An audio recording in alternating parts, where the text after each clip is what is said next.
Takulandirani ku AMTV Malawi kuchimake kwa nkhani zenizeni. Ngati nkhani imeneyo kuno kulibe, dziwani kuti nkhani imeneyo ndi yabodza. Ndipemphe chonde tikhale bata kuti zimveke bwino zomwe zikuchitika kutsogolo kuno. Chonde abale anga tikhale bata zikomo.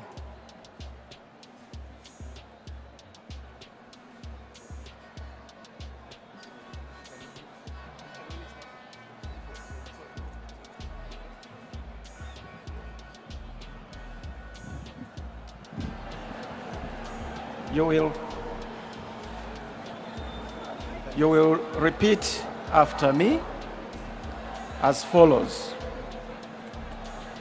I, Justice Dr. Jane Ansah, SCJA, retired. Justice Dr. Jane Ansah, SEJA, retired. Do solemnly swear that I will well and truly perform the functions of the High Office of Vice President of the Republic of Malawi. The function of High Office of the Vice President of the Republic of Malawi. And that I will preserve and defend the Constitution. Will preserve and defend the Constitution. And that I will do right. And that I will do right. To all manner of people. To all manner of people. According to law. According to law. Without fear or favor. Without fear or favor. Affection or ill will. Affection or ill will. So help me God. So help me God. Sit and sign. Congratulations.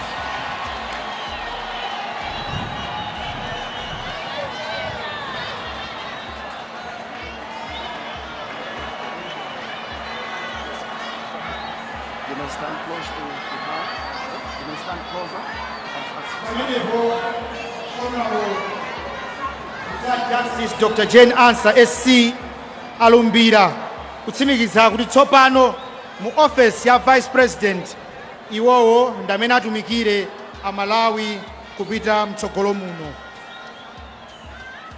Honorable Justice Dr. Jane Ansah anabadwa pa 11 October 1955 kunkhoma kulilongwe.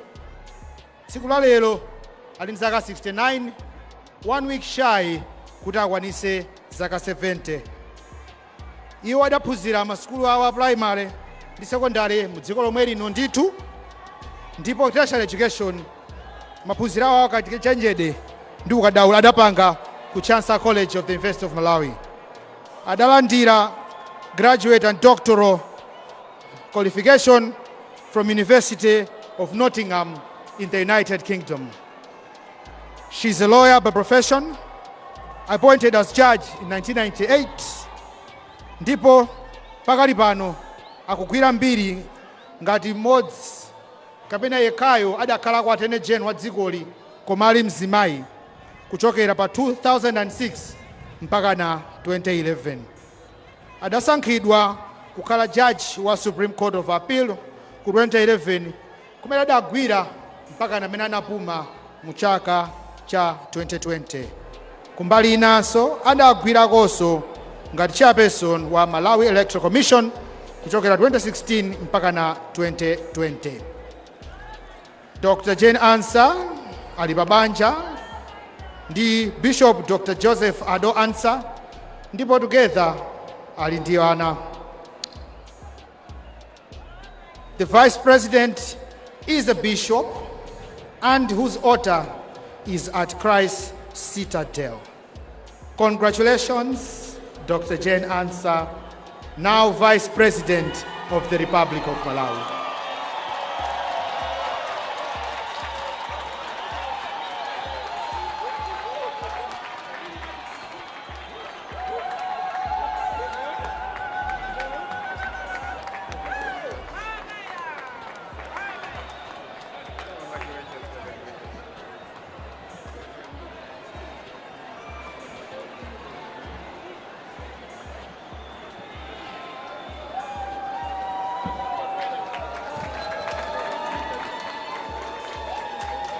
Malamulo athu akulu a dziko lino la constitution pa ndime 12 amanena kuti mphamvu zonse zolamulira kapena kugwira ntchito kwa ife timakhala maofesi aboma zimachokera kwa anthu a Malawi. Kotero chimakhala chofunikira kuti amene akutenga maofesi amenewa alumbire kuti agwira ntchito molemekeza kuteteza malamulo amenewa. Chifukwa chake wamkulu wa malamulo, wamkulu wa mabwalo mu dziko lino, the Right Honorable Rezin Robert Zikamanda, Chief Justice, ndi amene apanga administer oath kuti Dr. Jane Ansah alowa pa ubale wa malamulo dziko la Malawi kuti atumikira kuyendesa dzikoli ngati wachiwiri kwa mtsogoleri. Patsogolo pano ndidzakhala ndikuyitana the current 5th President of the Republic,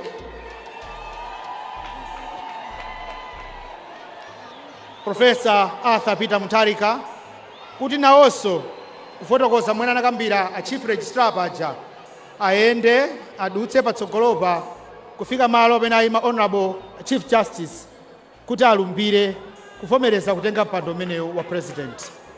In a moment, I'll call upon the President-elect of the Republic of Malawi, Professor Ansah Mutharika, to go and take oath as 7th President of the Republic. If it pleases you, Professor Ansah Mutharika.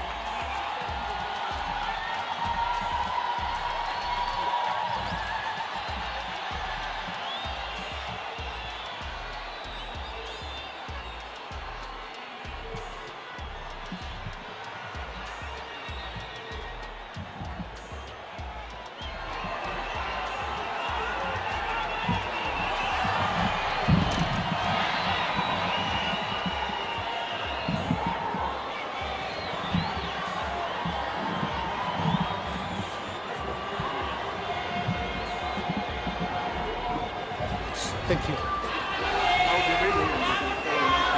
I'll be reading and you will follow me after me.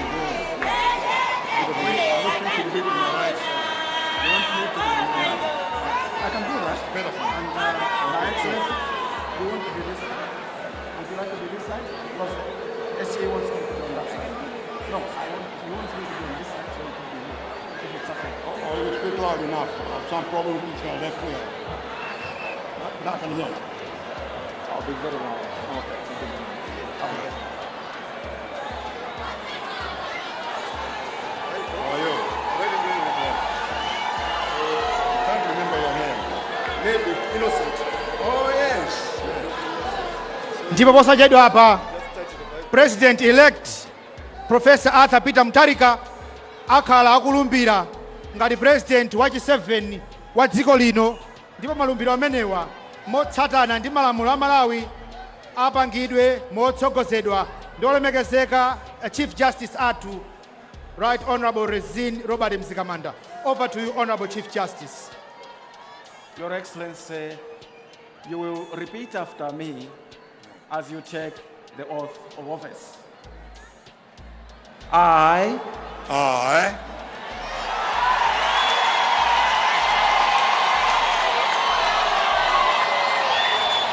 Professor Ansah Mutharika, Professor Ansah Mutharika,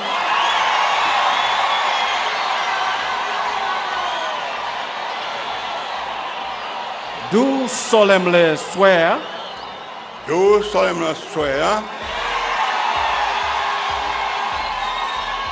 that I will well and truly perform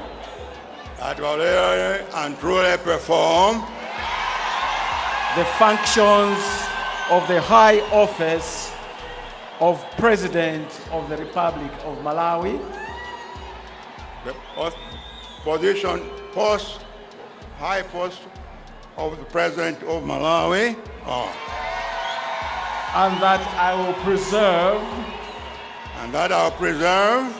and defend the Constitution and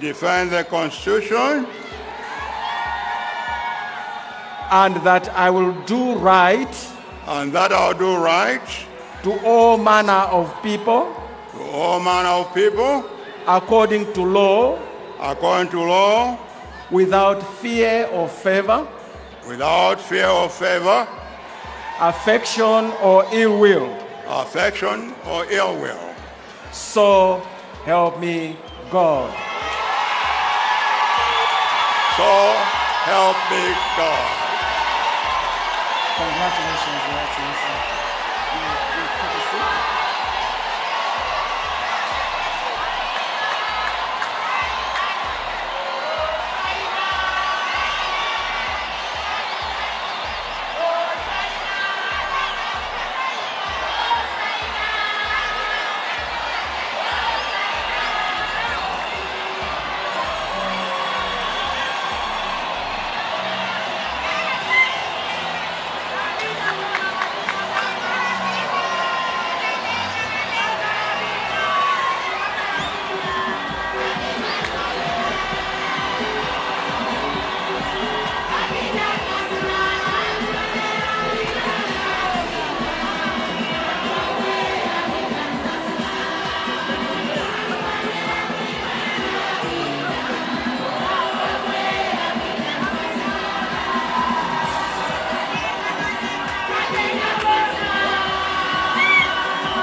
Ndipo pa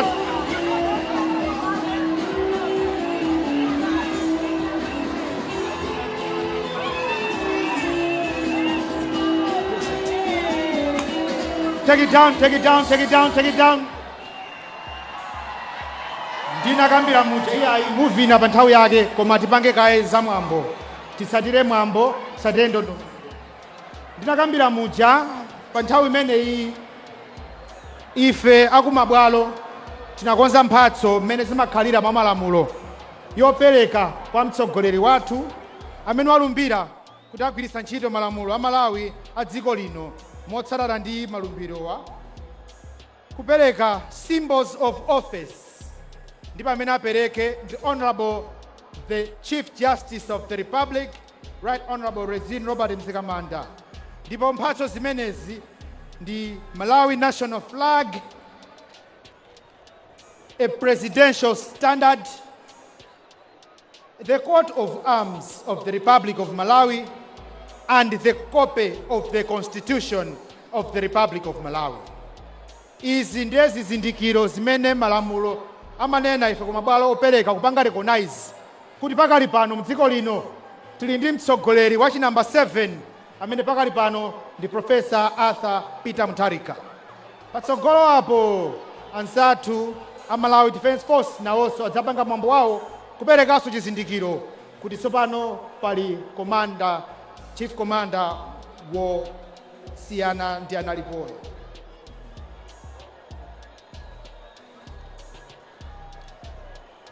We are witnessing the Honorable the Chief Justice presenting over to the President of the Republic of Malawi, the 7th in tier, Professor Ansah Mutharika, as Malawi makes history today. And these comprise the Malawi national flag, the presidential standard, the coat of arms, and a copy of the Constitution. Amayi abambo zimene zikuchitika pano nzoti olemekezeka a Chief Justice a dziko lino ngati mkulu wa mabwalo akupereka zizindikiro kuti mdziko lino tili ndi mtsogano, tili ndi mtsogoleri wa chinamba 7 Professor Ansah Mutharika, ndipo zizindikirozi ndi makaka kapena mbendera ya dziko lino la Malawi, presidential standard, coat of arms, komanso malamulo athu akulu aja timanena kuti constitution. Pamenepa a president athu apita kukakhala pa malo awo amene akonzedwa kuti tsopano si president elect ayi, koma tsopano ndiye mtsogoleri wa dziko lino, ndipo mukuona mbendera ipo yofira ya mkango ngati chizindikiro kuti mtsogoleri wa dziko lino la Malawi ali pano.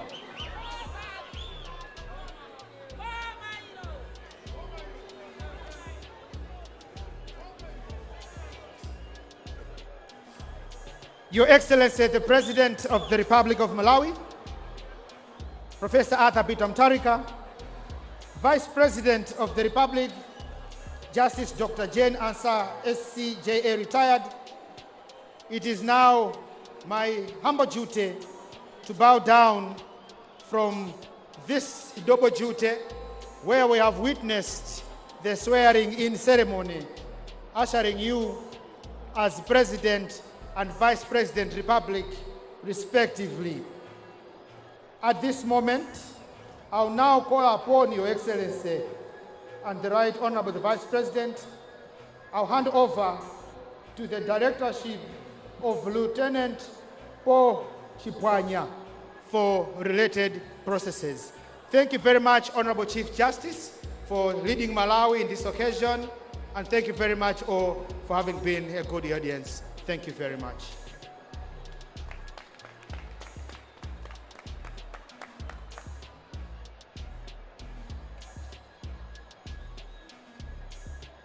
Your Excellencies, distinguished invited guests, ladies and gentlemen, as we have gathered here today to witness the historic swearing-in and inauguration of His Excellency Professor Ansah Mutharika as the 7th President of the Republic of Malawi, we now turn our attention to a significant moment steeped in military.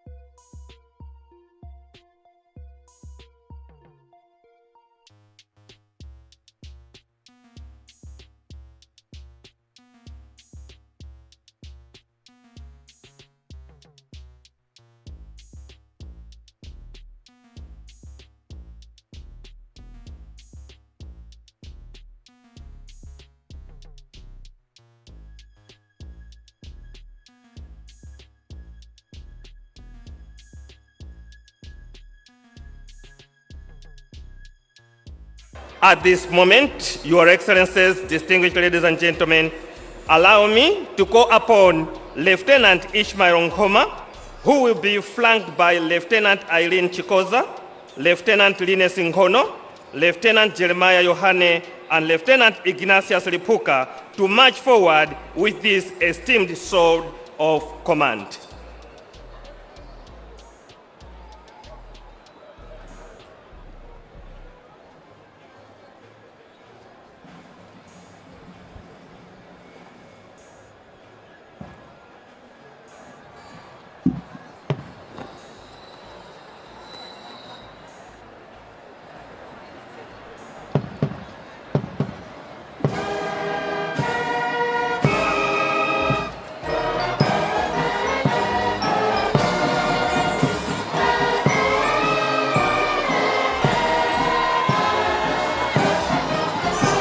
Apotu olemekezeka amainda bambo tikuona Lieutenant Ishmael Nkhoma amene wanyamula lupanga la ulemu limene litaperekedwe kwa mtsogoleri wa dziko lino olemekezeka Professor Ansah Mutharika kumpatsatu mphamvu zokuti akhoza kulamula gulu la asilikali la dziko lino la Malawi Defense Force.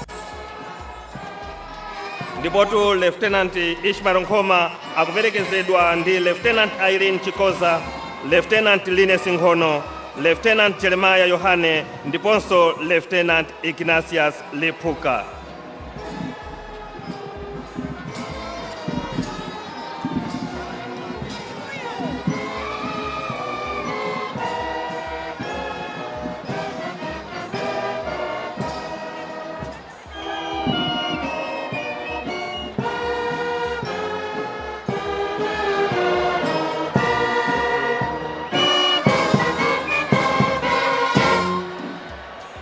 Distinguished ladies and gentlemen, may I now invite the Chief of Defense Force, General Dr. Paul Valentino Piri, and the incoming President, His Excellency Professor Arthur Peter Mutharika, to stand and take their positions for this important ceremony.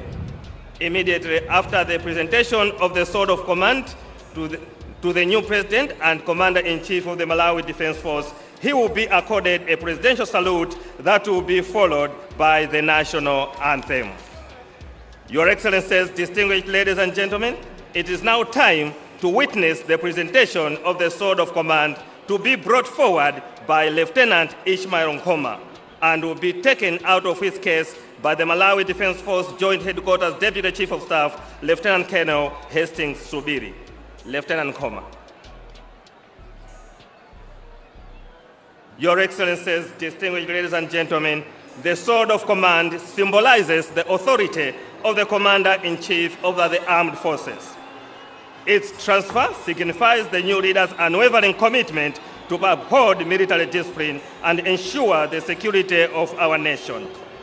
This sword embodies the trust placed in our President to lead with courage and integrity, safeguarding the freedoms and rights of all Malawians.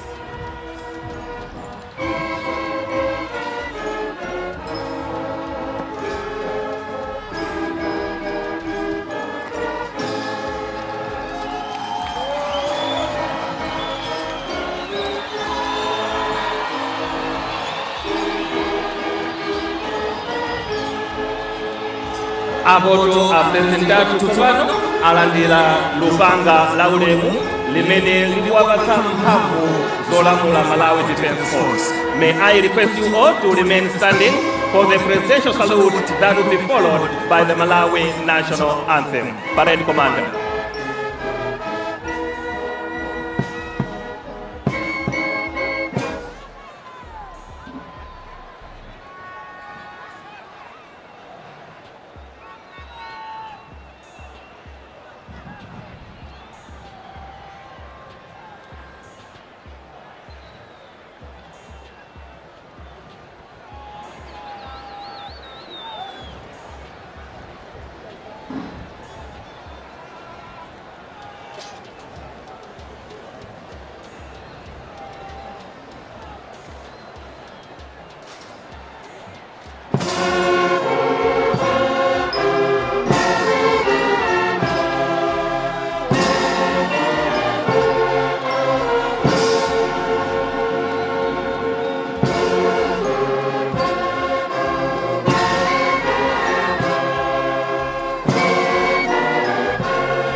We may take our seats.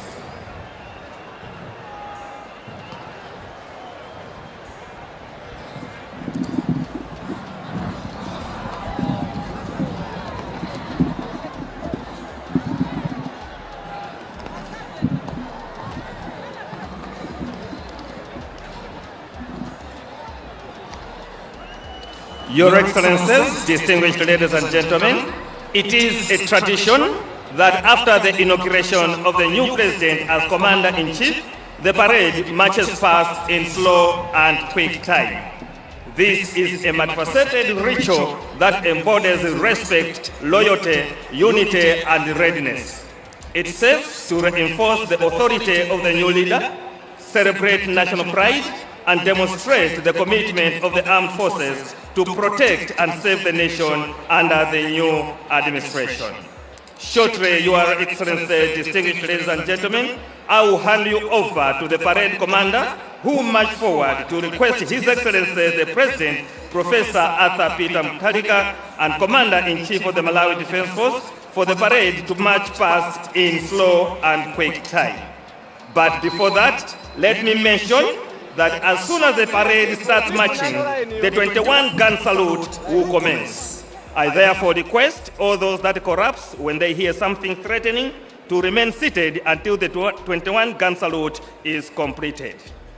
Alendo onse olemekezeka amainda bambo, monga mwamambo posachedwa pa tiwona nkulu amene akulamula pereteyu Lieutenant Colonel Kinlos Kuluchili akuguba ndi kubwera patsogolopa kudzawapempha a president kuti asilikaliwa agube pozungulira bwaloli. Koma izi zisanatero ndiloleni kuti ndifotokoze kuti asilikaliwa akangoyamba kuguba pakhala pakulira mizinga 21. Ndipo pa chifukwa cha icho ndipemphe onse amene amagwa akamva zinthu zozizimutsa kuti akhale ali chikhalire mpaka mizinga imeneyi itamalizidwa.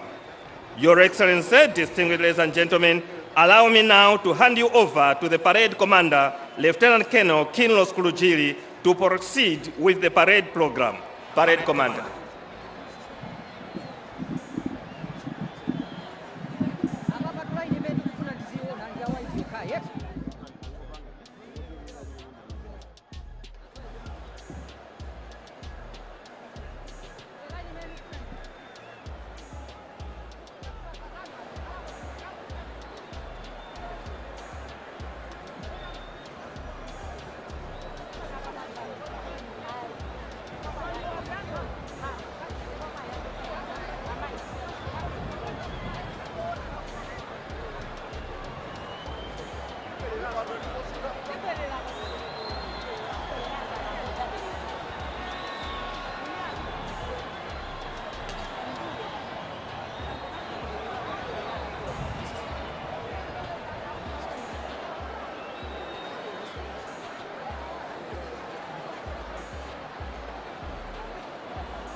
Osaiwala kupanga subscribe ku channel ya AMTV Malawi.